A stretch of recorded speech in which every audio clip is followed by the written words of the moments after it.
Hi, welcome for all of you internet people.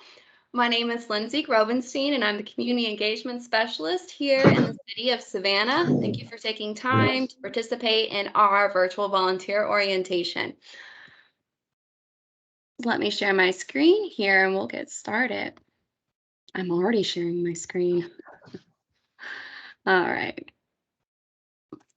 So, of course, you're here because you want to volunteer and you have a heart for it, and we thank you greatly. I cannot stress enough how important volunteers are for us to have a successful resettlement efforts. Today, this is going to take about an hour and a half. We do have a lot of information to cover, but it's good information to give you some context for how we do the work, what and why we do the work. So just briefly, our agenda for today, we'll talk about who is Inspiritus. Then we'll talk a little bit more generally about the refugee resettlement process, what it looks like on a global scale. After that, we'll narrow it down and talk about specifically what Inspiritus does on a local level to help resettlement, which will lead us naturally to talk about how our volunteers help with that effort. And then we'll talk about expectations for volunteers, the importance of volunteers, and then some tips and logistical things. And then we'll have some time for Q&A. So a little bit about Inspiritus. You need to know the mission of the people you are volunteering for. Inspiritus, formerly Lutheran Services of Georgia, our mission has remained the same. We guide individuals and families on a path from surviving to thriving. We empower those whose lives have been disrupted to discover their strength and resilience, accompanying them as they grow into vibrant contributors to their community. Inspiritus, like I said earlier, we have several offices in Georgia, here in Savannah. We have one in Atlanta, Rome, I believe, Birmingham, Alabama, and also in Tennessee. But within our different offices, we also have several programs. Of course, today we are focused on our refugee and immigration services, but just for reference, we also have a children and family services where we work with foster and adoptive homes. We have a disability service where we work with individuals who have intellectual and behavioral disabilities to obtain the support that they need. And we also have a disaster response team that assist in recovery efforts of areas afflicted by natural disasters such as hurricanes and tornadoes. And all of this, within all of this, our mission remains the same: to help these folks go from surviving to thriving. Just a little bit more background for us. Inspiritus, like I said, we were formerly Lutheran Services of Georgia. We changed our name, I think, about 2 years ago. Still the same people, the same heart. We just changed our name to be a little bit more inclusive of all faith groups and the community in general. We are affiliated with Lutheran Immigration and Refugee Services. So there are in the United States 9 resettlement agencies. Lutheran Immigration and Refugee Services is one of those 9, and we are an affiliate with LIRS. Quick little fact, there are four of the 9 refugee agencies are in Atlanta.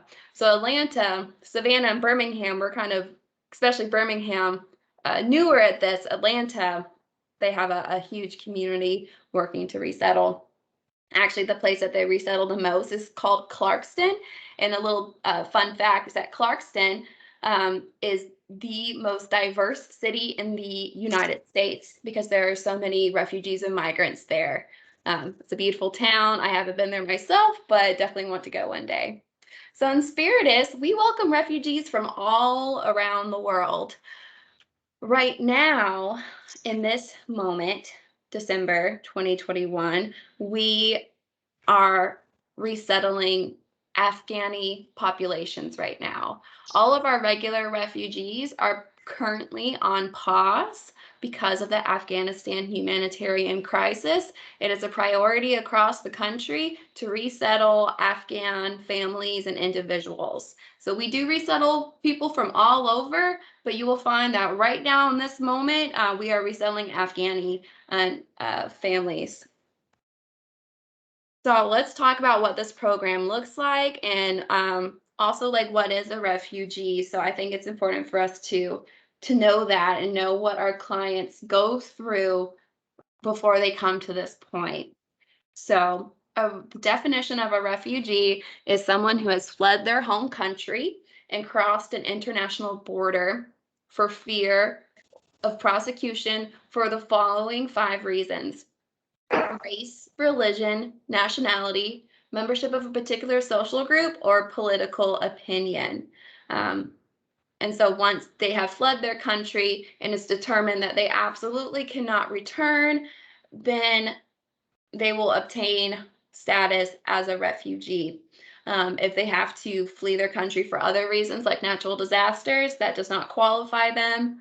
And they also have to cross an international border. So there are many displaced persons, and there's a slide for this later, but not many people are actually able to obtain status as a refugee. And technically, our Afghani neighbors, they are not refugees because they did not have to cross an international border and then stay in a migrant camp. For their case, of course, I think we're all familiar with what happened before the summer when we saw all those images of people fleeing Afghanistan and the airports in Kabul.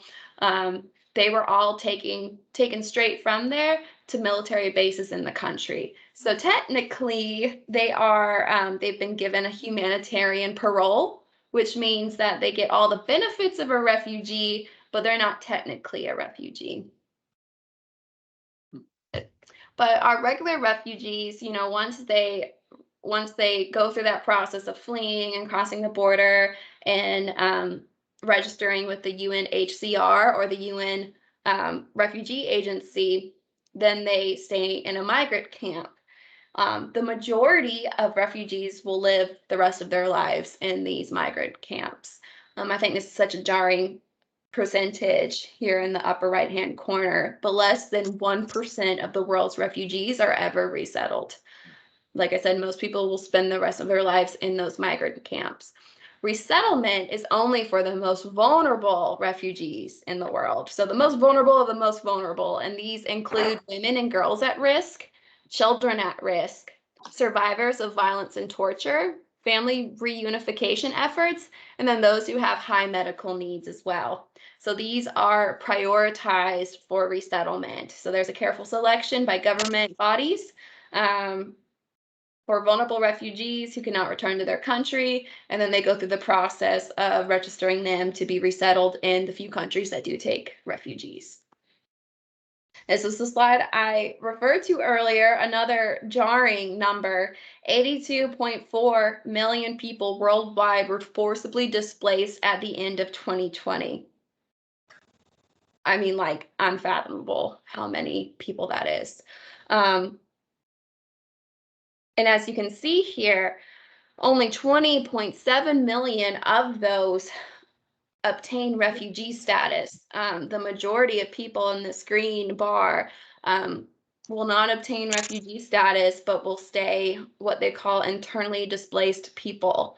And so either they didn't have to cross an international border, or they were not able to prove how dire their situation was. So that's something that just really always gets me, is that all of these people have to go through so much, and then they have to prove that they've gone through so much in order to get the status as refugees. And I'd like to emphasize this just so that we understand the context. And also, as volunteers, we are also advocates for our refugees and migrants.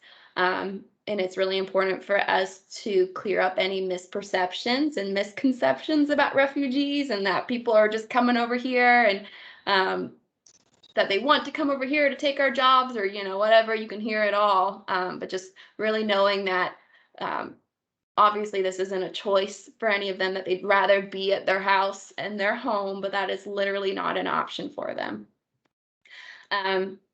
Some more numbers here. Every year, the president makes a presidential determination for how many refugees we will welcome, and then they also prioritize the countries that we will receive from. So globally, 67% of refugees originate from just 5 countries. But we do take, as you can see, Georgia in 2020, we did have refugees coming from over 16 countries of origin. So I just said that the president makes a determination for how many refugees that we will receive. So right now, across the country, all of the resettlement agencies, we are pushed to our capacity right now, resettling the high volume of Afghanistan families coming in. So this is like a very critical moment for us, not only because of the Afghanistan crisis, but also because in the past few years, there was not as many refugees who were allowed in the country. So there's not as many refugees. That means that we're not getting the money. So in 2020, the former president put a cap on refugee admissions to just 15,000, which was the lowest number since the refugee program was created in 1980.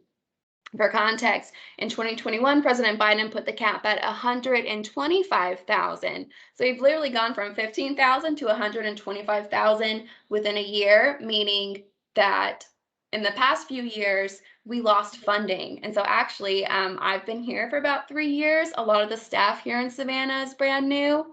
Birmingham, obviously, they're brand new. A few years ago, they had to furlough people from staff because there simply was not enough money to sustain our programs because there wasn't the support for it. So now there's a lot of money coming in, grant money for refugees, and then a lot more money coming in for the Afghanistan crisis. So again, just to give you context of our situation, it is like this unprecedented moment where we're building up our capacity, where we had to lower it, and then we're getting all these Afghanistan families as well. So it's like the perfect storm. So if you see us scrambling a little bit, just know that's why I want to emphasize when you start to work with us, you might notice that we are kind of scrambling around trying to figure, we have it figured out, but there's just such a high volume that you may notice that. So I just want to bear with us, have patience, and just know that you are participating in history right now. It really is a beautiful and humbling experience. So just a few more numbers here to just give you the context. You can see that and I need to update. So the fiscal year starts in October. So right now we are in fiscal year 2022. I need to update these numbers because that's not correct. Here in Savannah, we have resettled 51 people so far. Last year, we resettled 25 people in the entire year. So within the first couple of months of our fiscal year, we have resettled double the amount that we did last year, just to give you some context. And you can see we don't have the numbers for 19 or 20, but I know it was just as low. And then you can see fiscal year 16. Lindsay? Yes, sir? Can you raise the screen? I can't see the bottom part of the screen. Yeah, I'm wondering why that's happening. It's got that little bar at the bottom covering it up. I don't know why that's happening. It's just the clock at the bottom, the time, and all the other. Yeah, I was hoping you guys didn't see that and that was just me. Okay, it's all right. I just.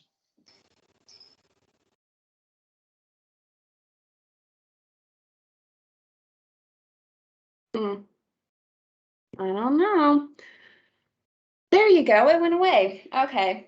So, yeah, those numbers aren't correct. That's 51 for Savannah. For Atlanta, I know they have a higher capacity, so they've resettled a lot more. And we are set to, by the end of February, resettle another 100. So by the end of February, we here in Savannah will have resettled 150 individuals. There's someone in my waiting room. So I gotta let Cody in. I was trying to move that bar, and anyway, that's what happened. You know, we got it. I got it to go away. I don't know how. Not on my screen. Well, the bar is still there, but I could see above it. I mean, I didn't. It wasn't covering anything up. It's covering now the it is dates. again. Yeah. No. Okay. Still a minute ago.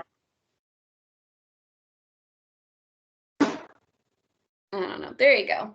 All right. So again, just to give you the context, we're resettling a lot of people. So just a little bit more about resettlement in general.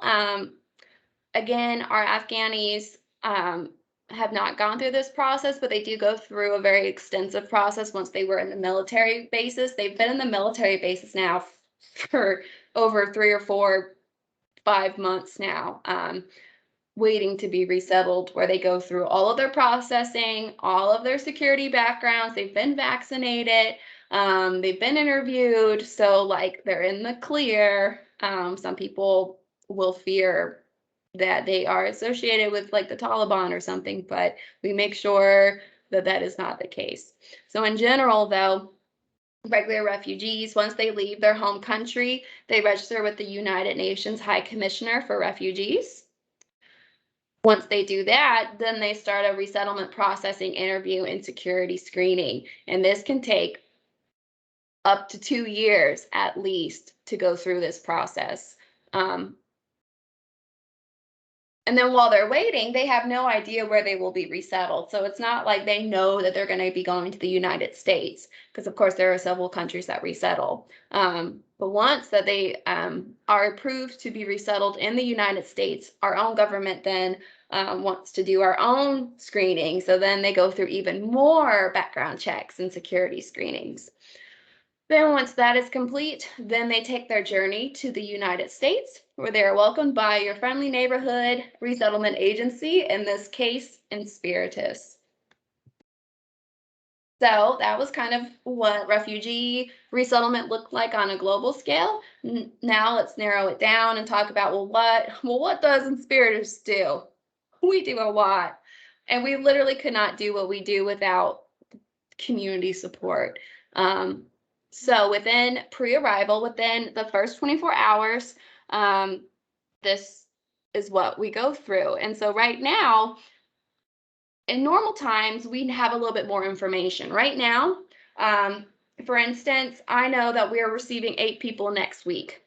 We have no idea what day or what time their plane arrives. We just know they're coming. So if you work within a group, or even as an individual, we may ask you to help us with airport arrival. Just know that we will not know when the arrival is coming until about 48 hours, 72 hours beforehand if we're lucky. But what we do, a staff member and some volunteers, and not a lot because you don't want to overwhelm people, will meet the family at the airport. Some groups will put together welcome packages for the family, which is really sweet. And so we welcome them, and then we transport them to where they will be staying.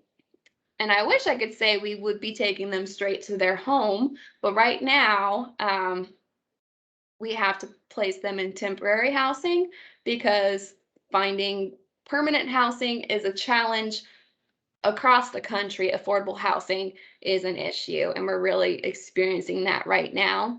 So it generally takes about at least 2 or 3 weeks to identify housing for our families once they get here. And we're really working to streamline this. I think we're getting better at it here locally.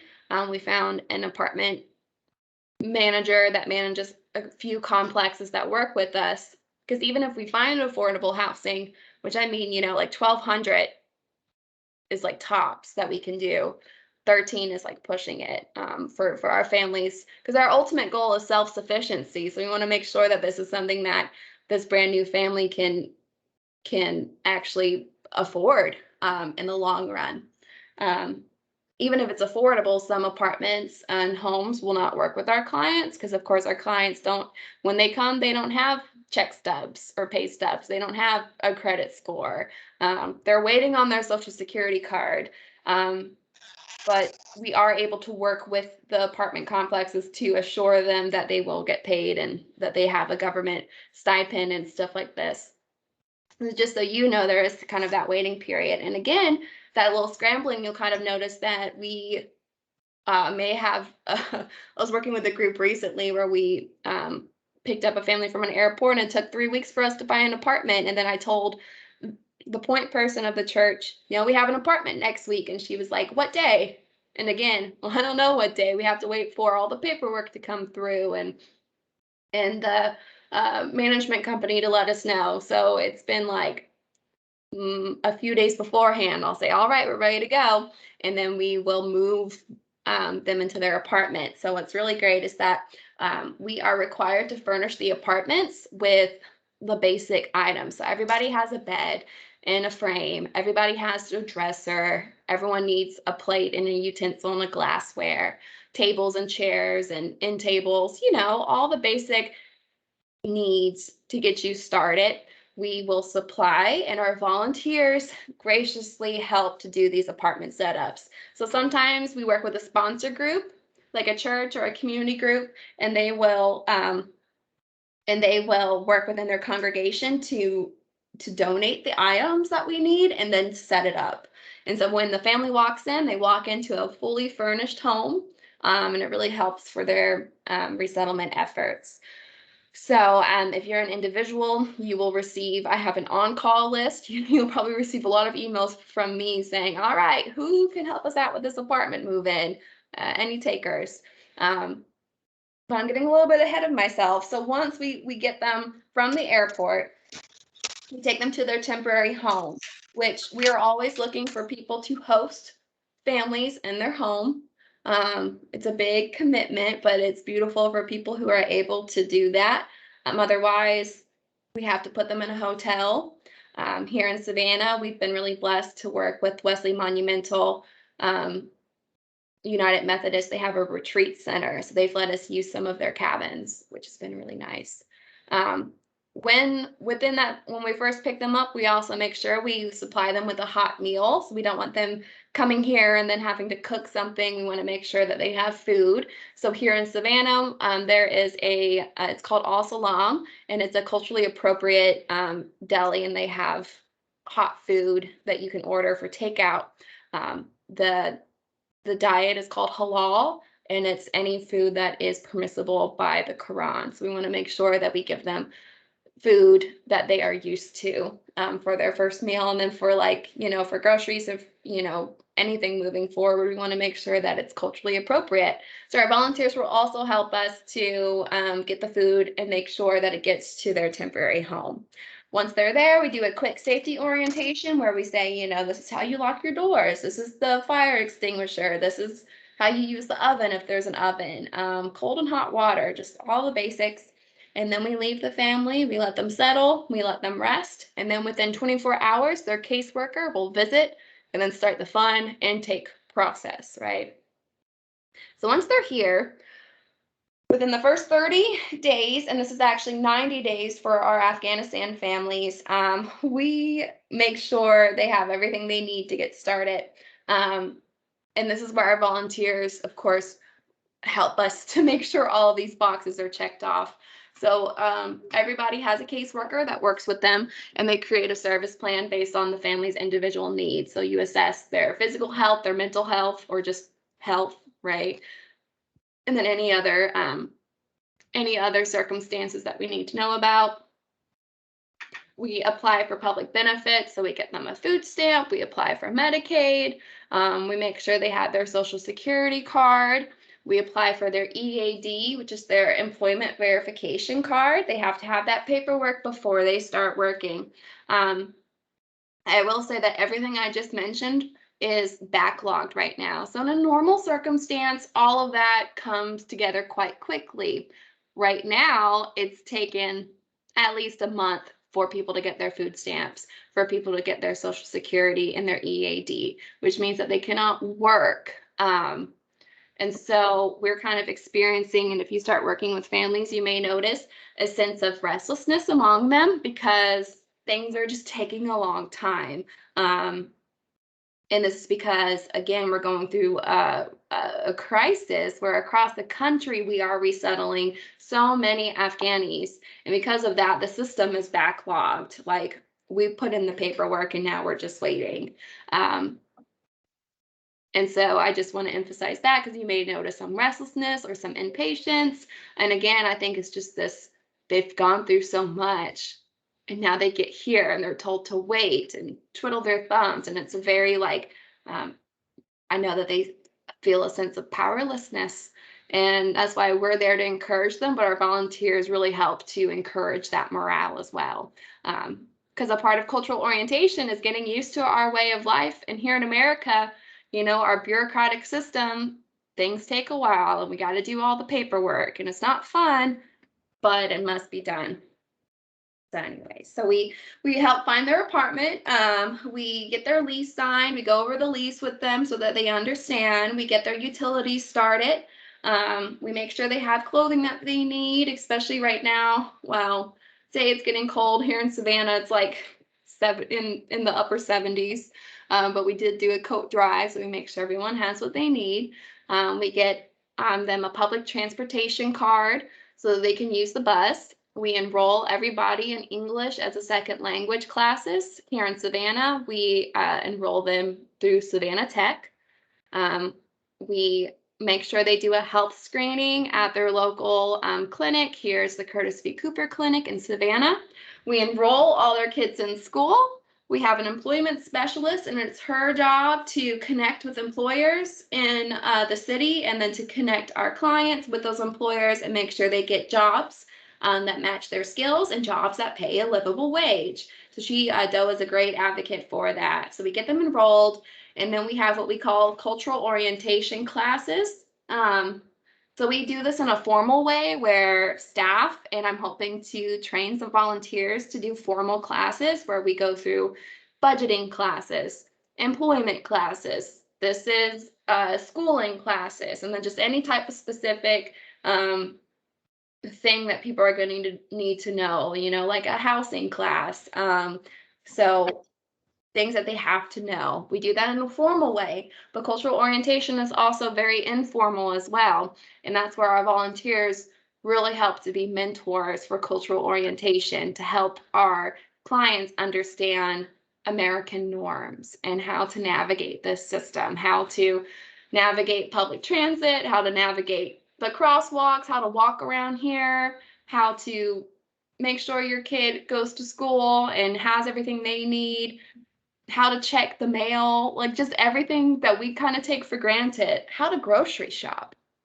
There's one lady, she's here by herself. We don't get many single females. We get a lot of single males, but she was by herself. This girl, she spent 4 hours walking through a Kroger, and then she still didn't get what she needed just because she was having a lot of problems figuring out where everything was. And so our volunteers can help with that, like helping her, this is what the aisles are for, and this is what you need. And then once it gets back to the house, what needs refrigerated and what doesn't. There are a lot of differences that we take for granted, but that our volunteers definitely help us in a very personalized way to get our clients used to our norms. So within the first 30 to 90 days, everything is very intensive. Like we're working very closely with our clients. After that, our services were there, but they kind of taper. Once we get them enrolled in school and in a job, they're good. And our goal, of course, is self-sufficiency. So within the first 6 to 8 months, we really kind of see them going from surviving to thriving. And so we see them get employed and get and start to grow their economic self-sufficiency. They get adjusted to the culture and they start connecting to other refugees and migrants in their community, and also their born and bred neighbors as well, and then connecting to their communities. And so we'll hear from them every once in a while, but really we've done our job correctly. They're able to go and be on their own. And we do work with our clients for up to 5 years. So every once in a while we'll hear from someone and they just need help reapplying for like Medicaid or something. But generally they're fine and they don't need us anymore. And that means we've done a good job. And so, but we do have, I'll talk about this more, we do have an intensive case management and a social adjustment services. So if people kind of are struggling with getting on their feet within this period, we will still be there to help them out. But most people, they don't need us after a while. So everybody who comes here, they do receive a government stipend, a one-time grant. It's about $1,200 per person. So you have a family of 6, you get a little bit of wiggle room. If it's just 2 of you or just yourself, you got $1,200 and you got to stretch it. We don't give this money all at one time. We'll give it to them in increments. Then also some of it will go to help with their rent. We do help with some of that, but this money does go towards their rent, towards their utilities, towards their groceries.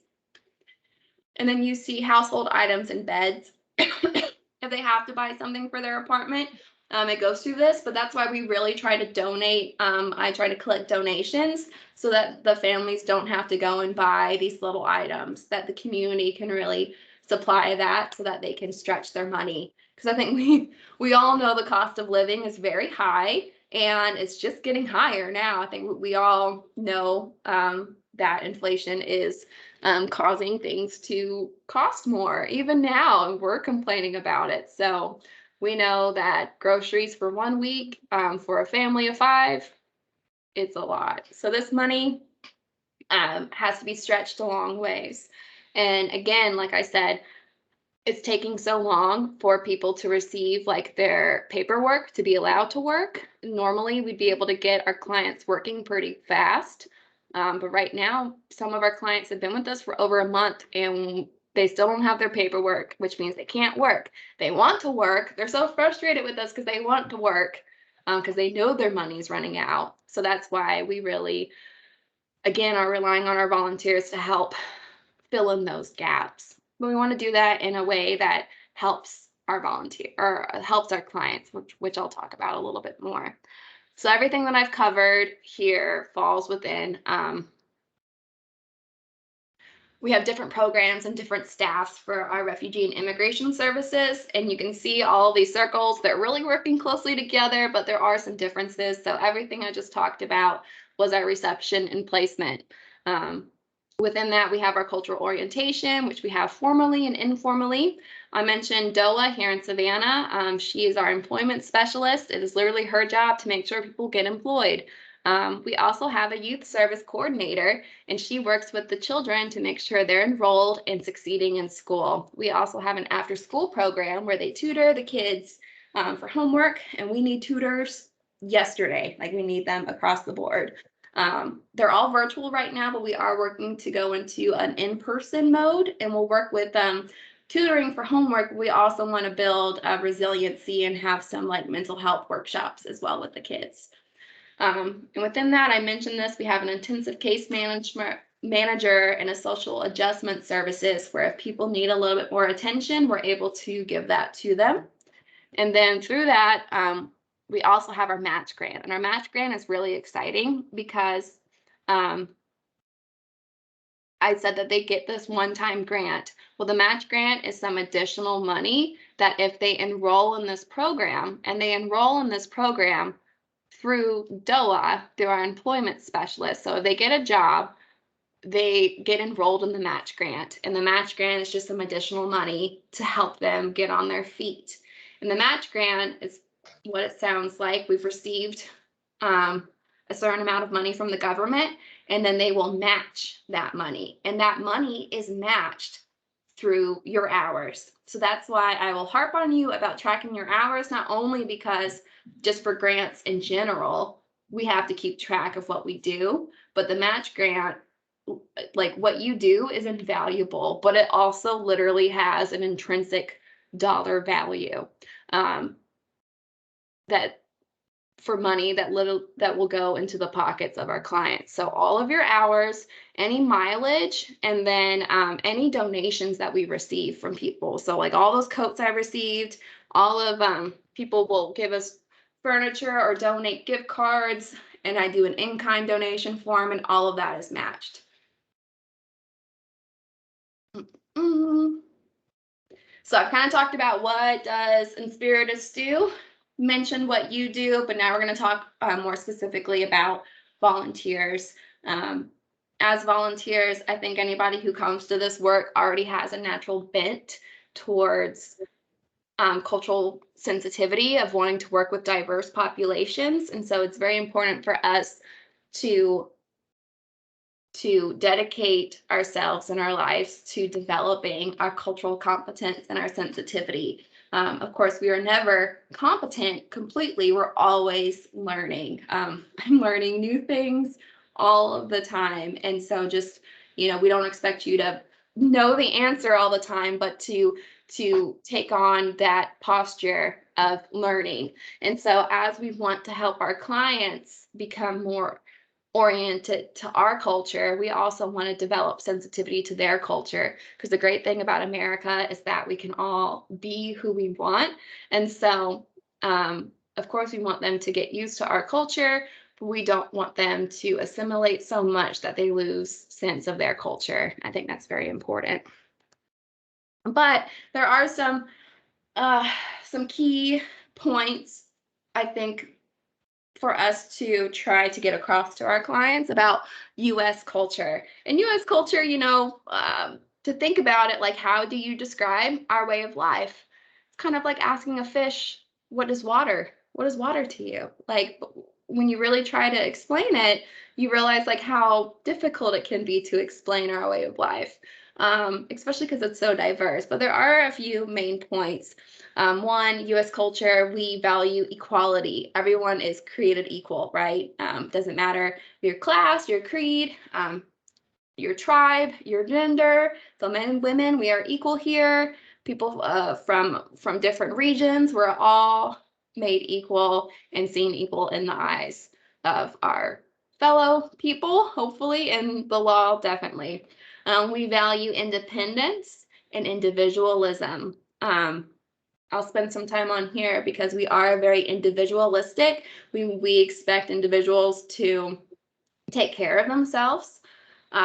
In understanding the culture of the people that we are receiving, in the Afghanistan and the Muslim culture, and a lot of the cultures actually of our refugees, they come from a background that has more of a communal emphasis rather than the individual. So everything's a lot more communal. Here we have the idea that, like, I do not represent the whole. I do not represent white Southern women, right? I'm not a part of them, but the people we're receiving, it's more like, that they do represent the whole. The whole matters more than the individual. And with that, with our individualistic ideology, we also value hard work. The individual has to work hard to succeed here. And I think that some of our clients, when they come here, they receive U.S. culture through the lens of media, and everything is super sensationalized and living high, and but you got to work real hard to get there. And most people do not live like the Kardashians, right? Although I think we try to keep up with the Jonases, or the Joneses. You do have to work very hard here, and I think even harder now than we used to. We value truth and honesty, which I think everybody does. Time is also something here to keep in mind. Here in the U.S., we really value time. Each cultures have a different perception of time. And here in the U.S., we're very punctual. We're very time driven. We're always like, looking at our watch. And in other cultures, it's not quite that way. Things aren't so stringent.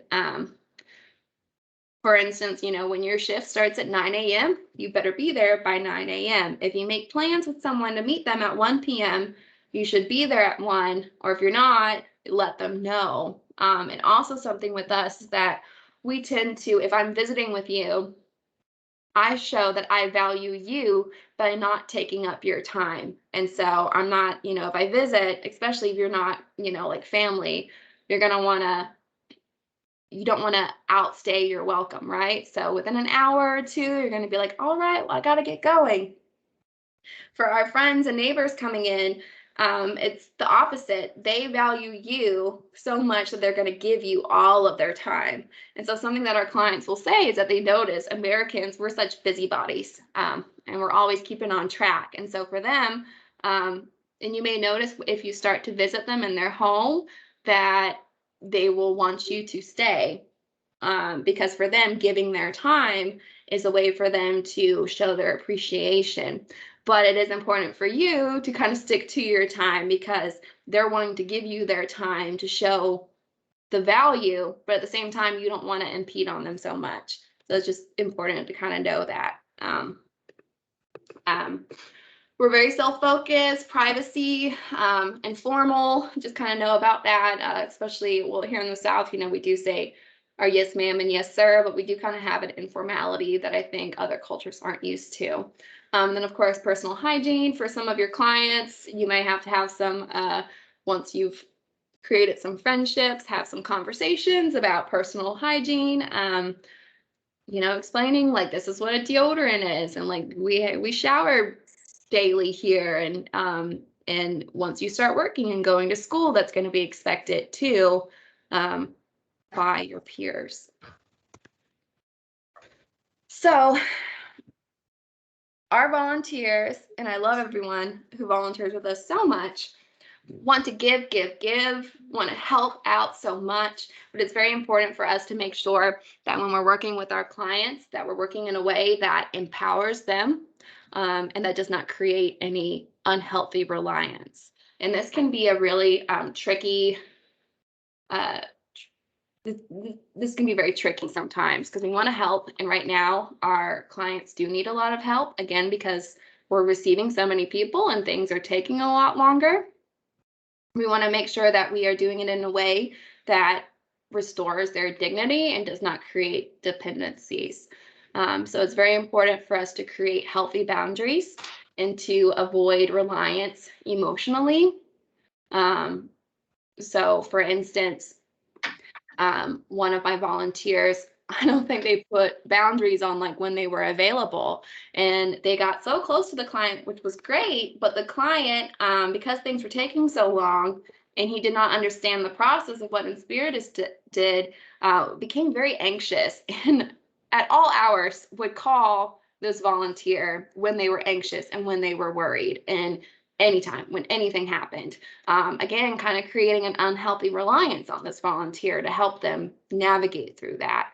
Of course, you want to be there for them to reassure them, but it has to be, again, in a realistic manner. And so you're there to reassure them, but you have to make sure you do it within set boundaries, that they are not reaching out to you at all hours. Financially, you want to make sure that you're not creating a dependence. If you ever do want to give money to your family, never give money directly to the family. Do it through Inspiritus. It's very important for our clients to know the process, and that any help that they're receiving is through Inspiritus. Otherwise, they may look at you, the volunteer, and say, oh, well, I know Cody will take care of me, you know. Cody visits me, and they, you know, we may at first ask you to help out with groceries because of the limited money and because they cannot work right now. We may ask you to do groceries. We may ask you to do a couple of extra things. But it has to be through us, and be very clear that we're helping them through this time. I told you that we furnish their apartments. We get them things that they need. We don't get them things that they want. You know, we don't supply.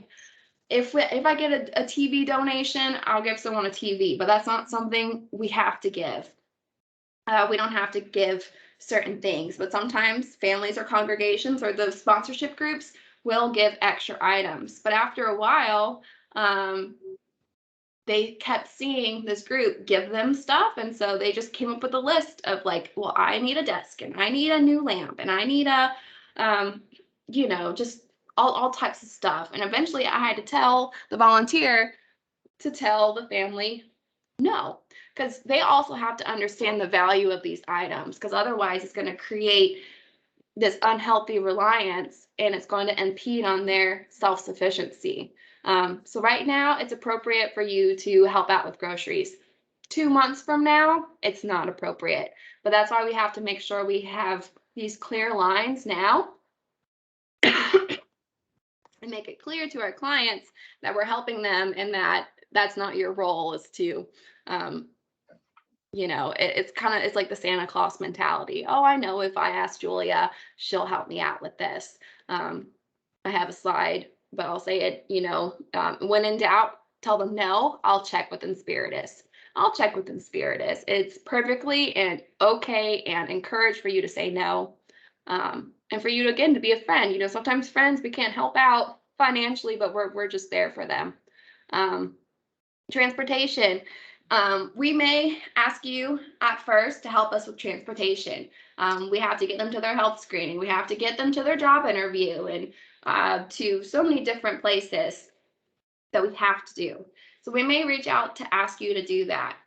But eventually, we do not want you taking them everywhere. Because again, we want self-sufficiency. We will ask you to help them navigate the bus system and go on the bus with them so that they can eventually take the bus to their job, that they can eventually take the bus to the grocery store. So at first, we'll ask you for transportation, but we will make it very clear to the clients, but you also have to do your due diligence to make those boundaries. I would just say do not let them use your cell phone. We do make sure everyone has a cell phone. And all of this kind of goes in. We want to avoid a sense of paternalism. Again, it's unhealthy for the clients and just in general for any type of population you work with. You want to avoid this sense of paternalism because we want to help. We want to help in a way that actually helps and doesn't hinder. So I can harp on that, and I probably will a little bit more. So all of this goes into, it's very important for us to set appropriate boundaries when we're working with our families. We have our First Friend program where you will, if you're working with a group, you will visit with the family weekly. If you're an individual, you'll do this as well, visiting with the families weekly. But you need to be consistent and you need to set boundaries for that. Like, this is when I'm available. I said this earlier, but it's okay to say no. Say no. And I've been told by people who've worked with refugees for a long time that you have to say no multiple times, that it's just within their culture to keep asking. Like, it's not a clear no unless you say no multiple times. So especially if you're volunteering within a group, they will probably ask everybody in your group the same question, even if they've heard no the first time. No, and then it's always good to say, ask your caseworker. No, let's ask the caseworker. Always refer back to Inspiritus. I was told by my colleague Doa, she's from Lebanon, that there's not a maybe, but the only maybe is inshallah, which means God willing, and that usually means not going to happen. Inshallah, it may happen.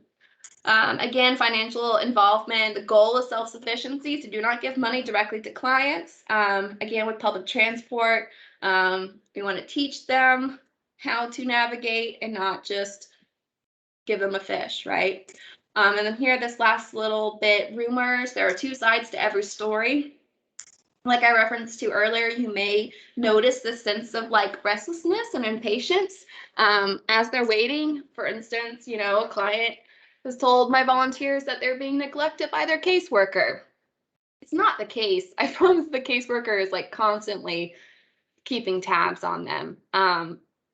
But it's good for us to know if any of our clients are disgruntled. So just know if you kind of hear some stuff, let us know. And also know that we probably know already, but it's good for us to kind of keep it on our radar.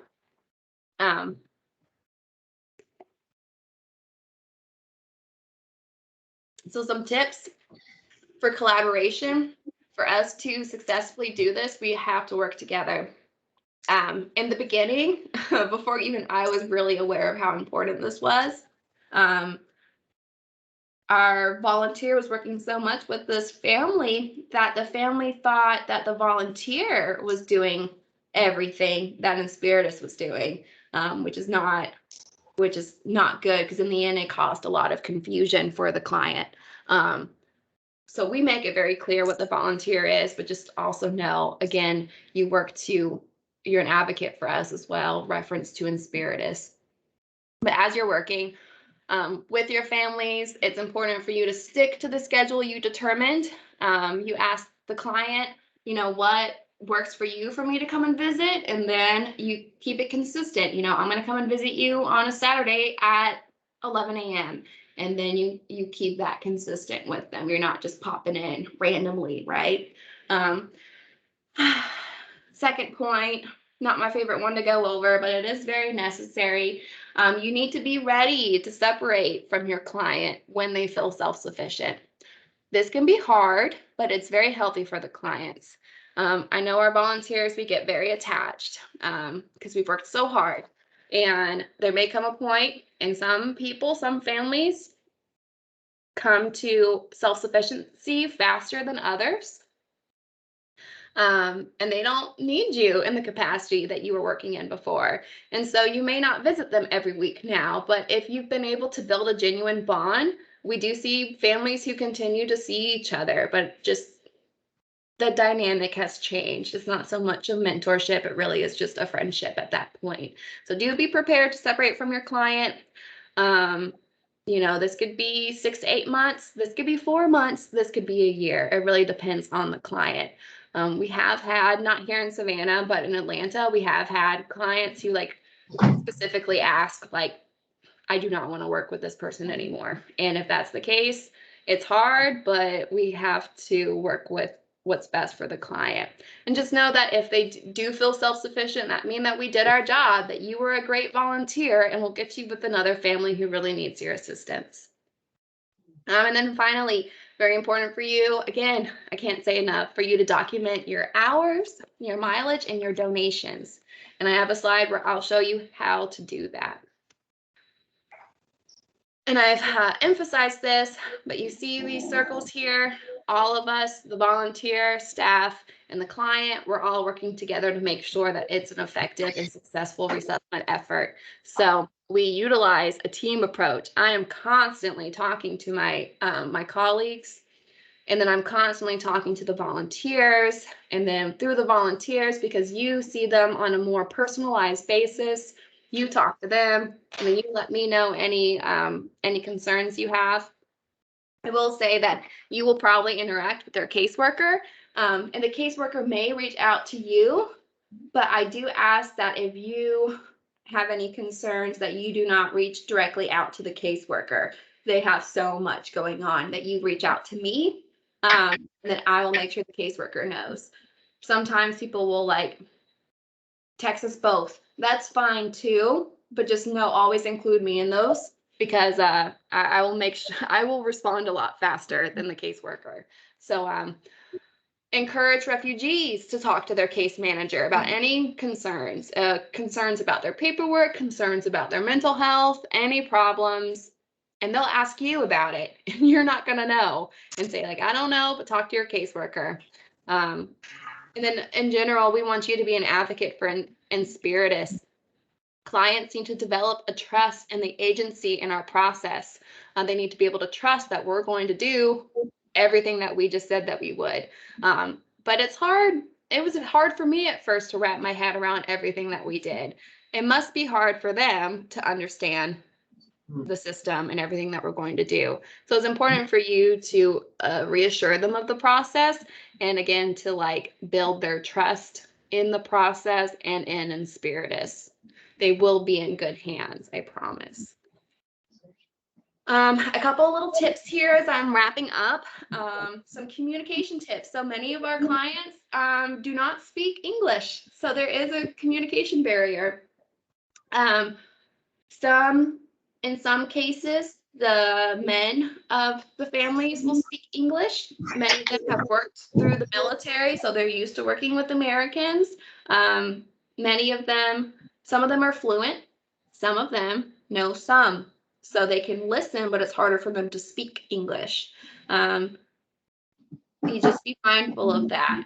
Be mindful of gestures that we make. I'm a big hugger. I always got to pause myself. Well, all of COVID has really helped me to be mindful of that. But be really mindful about male to female interactions, especially with our more traditional Afghanis. They do tend to be a little bit more protective of their wives. Be aware of our own cultural assumptions about eye contact, about touching. I was told, I think a lot of people know this, don't shake with your left hand, it's your dirty hand, stuff like that. When you are communicating with people, make sure to speak clearly. If you haven't noticed, I'm a fast talker, so I have to remind myself of this all the time. to speak slowly, to pause between words and sentences. The English language is beautiful because we have so many words for so many things, but when we're working with our clients, we want to really keep it simple. And I cannot repeat enough how important it is to repeat yourself. So it's good to repeat and reword things in your casual conversations, but especially about any procedural things as well. Some of the older children can speak English. It's okay to use them to interpret, but just be mindful of the topic.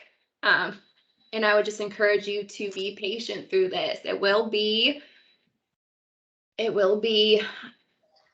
this situation, it will be kind of awkward at first. And I just encourage you to embrace that, to hold space for being uncomfortable. And just know that if you're feeling a little like frustrated and impatient, that they probably are feeling the same way. And so we can come together and know that we're both navigating through this. So it's good to write down the words, to even draw the words. We will utilize Google Translate all the time. And then I also gesturing a lot, when you talk, you want something to eat, something to drink, we're waiting, it's like a big old game of charades. But the Google Translate does help out a lot. For most of our clients will speak Farsi or Pashto. In Google Translate, you will find those options are not there, and what you will use is Persian. And with the Persian, sometimes with the Google Translate, like with our family from the Congo, the Swahili will speak it out loud, but the Persian, they do have to read it. But I've had lots of like back and forth like that with people. So again, I've said this, but as we're teaching our clients about our culture, it's very important for us to seek to understand and value the culture of our refugees. There is this really great resource, the Cultural Orientation Resource Center, where they have a lot of resources about each of the populations, including refugees from Afghanistan. I will share these slides so you have this as a reference. When you meet with the clients, it's just best to dress modestly. Yeah, I think that goes without saying. So this third point here, so Inspiritus, we are a faith-based nonprofit, but we are a 501c3. We do receive government funds. So we are faith-based, but we are not a ministry. And I think that's a big, kind of a big difference. Our goal is to resettle and to get our mission is to get people from surviving to thriving. Our mission is not to convert people. We do work with a lot of church groups, and we do have a strict no proselytizing policy. I ask that if you, whatever, affiliation, if you're a Christian, that you show your love and your faith through actions and not through words. The scripture that they will know you by the fruit that you bear. Just kind of keep that in mind. And again, our refugees, they've gone through so much. They've had all of their material possessions stripped from them. And so if they do have a Muslim faith, we don't want to take that away from them either and further traumatize them. And then speaking of that, we ask that you avoid asking about a refugee story. For our families coming in, don't ask them if they escaped from Kabul and how the airport was. Like, do not, and if some of this goes without saying, but I've learned I have to say it, just do not ask about the situation. And if they do tell you stories, again, just hold that space, be empathetic, handle it with care, and keep it to yourself. Think, is this something I'd want shared with my own family? And if it isn't, then again, it's on a need to know basis. I don't know, sometimes we want to tell like our family, our spouse or a partner, our BFF, if you do share some stories, keep it close and then alter names. Please do not share the names of people. I think most people know people are coming from Afghanistan, but do not share any regional or any identifying details, please, for the love of God, do not share any photos on Facebook or social media. I know we live in that age where if you don't post it, it never happened. You can share that you're volunteering with us and helping out refugees, but just please do not share photos. We do have volunteers who have taken photos and printed them for the families. That's very sweet, but otherwise do not take photos and share them. You may hear some some paperwork. The caseworker probably won't be there when you are, so you probably wouldn't hear like their personal documents and information, but if you do, not share. So again, I want to make sure that you guys are taking care of yourself as you're helping out the clients. I want to make sure that we can sustain this work. So you're going to be doing this for up to 6 months, working with your family, and then probably working with another family if you want to, working with after school, just helping us in general. So again, it's important for you to set boundaries and be consistent so we can avoid dependencies. It's important for you to set realistic expectations for your clients and also for yourself. Our refugee families have difficult pasts and face present disappointments and difficulties. Therefore, they adjust at different paces. I've noticed that some of our clients, I'll assign them to people, and they don't really want that. I ask that you don't take it personally if someone doesn't want to work with you. It's not personal. If they do want to work with you, some of our clients really warm up to their American friends and want to be a BFF, right? Some of them don't. Some of them are shy, or some of them are going to take a little bit longer to warm up to you. And I just ask that you be consistent and keep showing up for them, unless if I specifically ask you not to, but that you keep showing up and just know that even if you don't feel like they're opening up, that you're helping in ways that go beyond words by just being there as a support and a mentor and just being there for them. So be realistic. You may form a really tight bond really quickly, or it may take a long time to form that bond. Or you may not form this genuine friendship, but you will be there to help them no matter what. But I will say, for the most part, our clients and our volunteers are able to make meaningful relationships. And all of this is so I don't want you to burn out. We want to give of ourselves. We want to make sure that we can sustain the work, and so that both parties are happy and leave this with a good experience. So finishing up here, I want to talk about this first. So I've mentioned that we have our First Friend program. There are several ways of volunteering. Like I said, we need after school tutors now. First Friend, it may take you longer. There's a waiting list right now. So some people, they complete this process and then they're in my inbox a week later saying, all right, let me meet my family. And I just ask for patience. It does take a while to get you assigned. We do have a waiting list for it, but like I said, I have 100 people coming, so we do need you. In the meanwhile, there's lots of things for you to help out with, like transportation and apartment setups. But the role of a First Friend is to answer any questions that they have, especially about day-to-day American life. If they have any questions about the resettlement process, you tell them to ask their caseworker. You're there to encourage morale. So as they're going through this process and they're getting frustrated, you just encourage them and uplift them.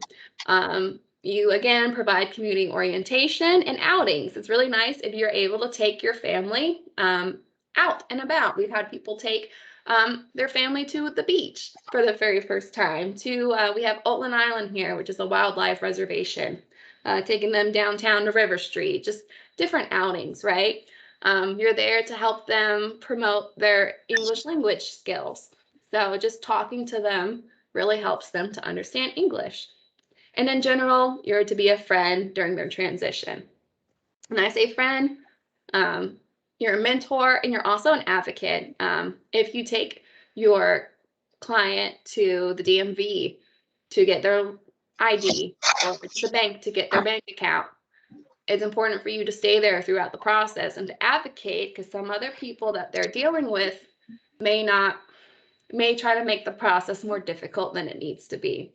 And so you're an advocate during those, but you're also an advocate in your day-to-day life, because we want to make sure that the community, I'll speak to Savannah, but even in Birmingham, especially in Birmingham, they haven't received a lot of refugees and immigrants, and maybe some people don't like the idea of it, but it's important for us and our volunteers to be advocates to create a welcoming community in general. So just in your day-to-day interactions with people, to be an advocate for refugees is very important.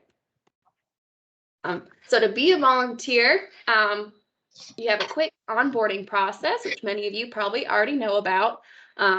First, you have to register as a volunteer on our volunteer page. If you have not done that already, I'll make sure you get a link. It's called Better Impact, and this is where you track your hours. Very important, remember? So you have to do that. You have to attend our volunteer training or our orientation, which is what you are doing right now. And then you have to make a donation towards a background check and pass that. We do ask you to make a donation because we are a nonprofit and we don't have a specific money to help out with donation or to help out with background checks. So it's a big help for you to do that. But we do have a sponsorship or a scholarship that we're able to help people who cannot. So once you do those 3 things, we can get you started. When you're working with people, we do ask, again, I told you already, it's very important for us to collaborate with one another, and for you to communicate. You will never bug me and my counterpart, Betsy, in Alabama, or Sarah in Atlanta. You will never bug us. It's my job for you to reach out for anything, any concerns, any questions that come up. It's actually the people that I don't hear from that bug me the most, that they kind of worry me a little bit when I don't hear from anybody. So just know that. But any small problem, but especially big problems, any financial hardships or safety concerns, any big life changes, like they want to quit their job or move, please let us know. And then especially if you see any signs of abuse or neglect for children, we are mandated reporters and we have to report that.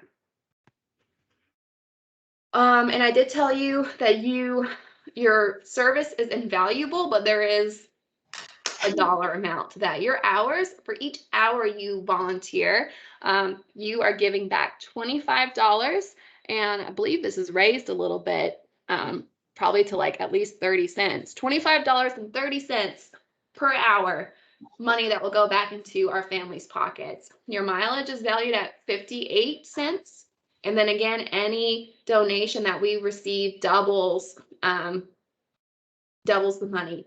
So it's very important for you to track your hours, and this is hours that you are visiting with the family. This is hours that you do apartment setups. There will be congregations that will coordinate donations. If you're coordinating donations, those are hours that you would not be giving to us otherwise. You'd be doing something else with those hours. So just make sure you track anything that you do for us. And so how do you track your hours? So once you create your login for a Better Impact, you have your login. Please keep hold of your login information. This will be your home page. So you'll click the hours tab. Once you have your hours tab, I will assign you your activity. So you'll see in the drop down activities that you are assigned to, whether you're doing after school program or apartment setup or your first friend. So you select whichever one, and then you'll be taken to this screen where you will put in the date and how many hours. I recommend keeping track as you work. So when you visit it with your family, track it that week if you can. Some people will track their hours all at one time at the very end. You're more than welcome to do that and just click one date and put all your hours in here. But hopefully you're tracking your hours somewhere else, but it is best practice for you to just go ahead and track this as you go.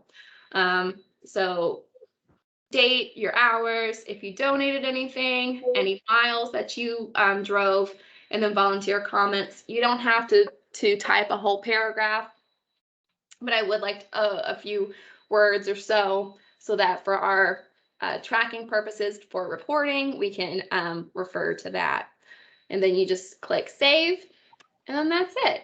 So I know I just gave you a lot of information. I'm sure you have questions now, which I will take. But again, I'm sure you will have questions as you start this journey. And again, always feel free to reach out to myself or to my counterparts.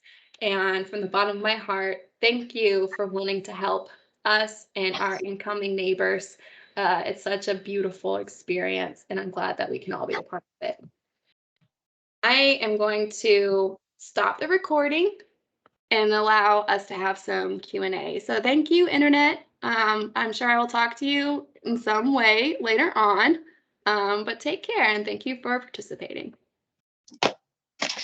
Okay, so I'm not recording. I'm just talking to you all, Julia, Cody, and Stephanie. I know, again, that was like a lot of information, but hopefully it gave you some context. Do you all have any questions at this time?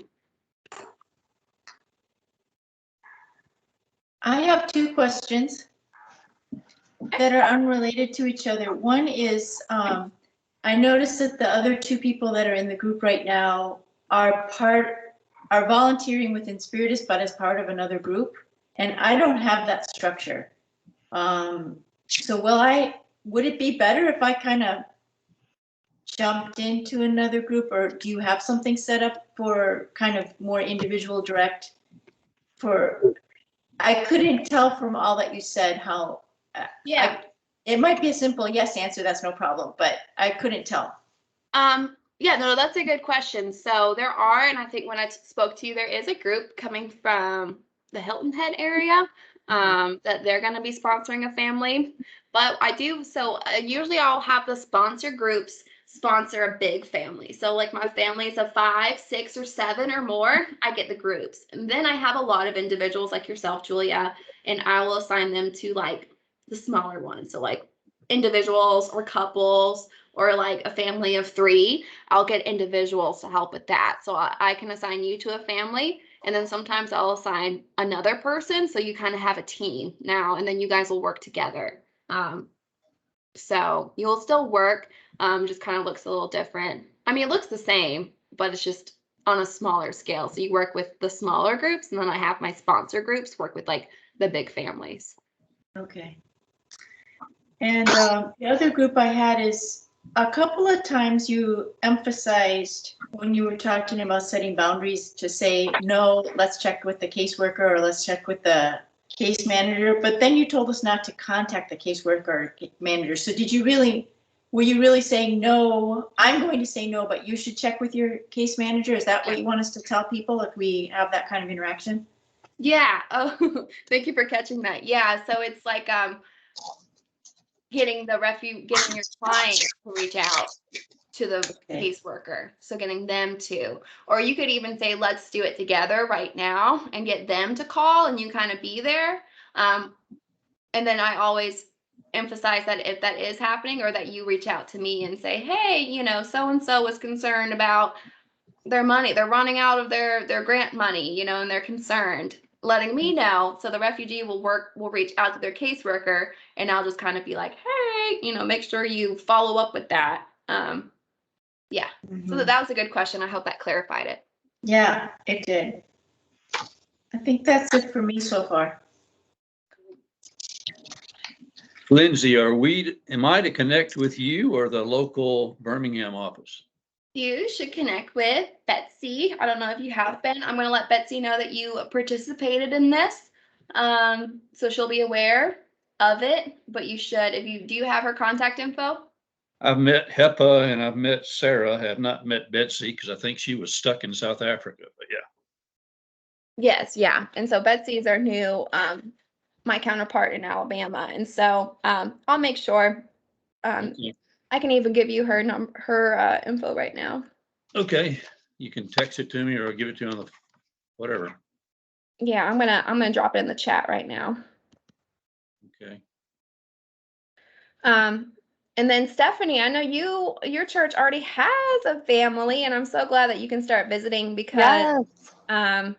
I know John was telling me April can visit, but it's good to have like a mixture of the genders, right? So I'm really glad that you're able to help out. Yes. All right, Cody, I just dropped Betsy's email in the chat box if you can see it. Well, I'm trying to figure out this new, I'm used to Zoom. I'm not used to this one. I know, me too. But if not, I have your email. I'll make sure you have her information. Any other questions at this time? Is my background check, is that finished? Let me see. It usually takes about 48, 72 hours, so it usually clears. Actually, I'm pretty sure I did receive yours. And you know, Julia, I just received yours. You are in the clear. Let me see, Cody, if you are. Yeah, I sent my check in a long time ago. All right, yep, you were cleared 2 days ago. Okay, okay. Cool, so you got this, and then so now Betsy will be in contact. Julia, we'll figure out, I know your availability. Different. I know we talked about that, but I'll reach out to you and we'll figure out what best works for your schedule and for your capacities and get you started. Okay. Okay. And then Stephanie, you can just jump right in and just tell John you're ready to go. Awesome. Cool. If you haven't created your Better Impact login, I'll make sure you do that, or I'll send that when I send the slides. Again, can't emphasize how important it is to track your hours. So do these hours count? You know, I would say this does not count, but anything else that you guys do for us will count. Okay. Great, great. All right, guys. Well, thank you for hanging out. I really appreciate the time and the heart that you have to do this work. And again, I'll be talking to most of you, or to 2 of you, and Cody, Betsy will be in contact as well. Okay, I couldn't find the chat, but anyway. Okay, well, I'll message, I'll CC Okay. you with her. All right. Thanks, Lindsay. Thank you, Lindsay. Happy New Year, y'all. Happy All New Year. right, take care. Thank you.